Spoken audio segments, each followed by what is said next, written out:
Brisu Car Wash is an organization that prepares people for the future.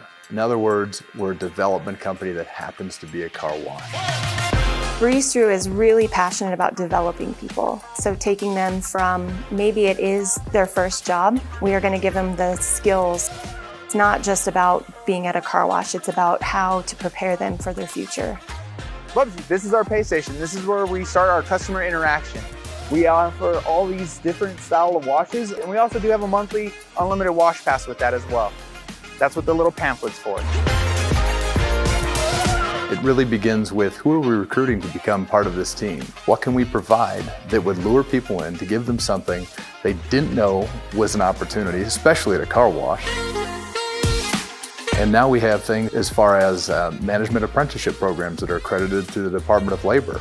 They can get an operations management certificate that's a 2-year accreditation program that they can take anywhere. My plan was, this is just a stepping stone, it's just a car wash, and I'll be moving on. And what made me fall in love with the culture is really the owners, the people who built this company up.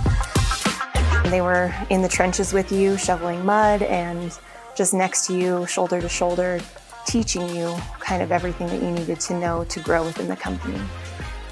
Now, Bubsy, we're going to greet all our customers and bring them into the tunnel now so they can start their wash. Bring them in. When I think about what sets us apart in terms of our values, it's not the values themselves, it's how we live them out. When you think of the values we have, professionalism and friendly, we define professionalism by being respectful, responsible, honest, and hardworking. We define being friendly as having a positive attitude and a smile. And if somebody can carry that with them in all that they do, there's a lot they can accomplish here. You're a natural. You were made for the job. There we go. Smile and wave, Bubsy, smile and wave. What we do is really conscious of how we develop people. We could be selling hot dogs, we could be in retail. The why of who we are wouldn't change.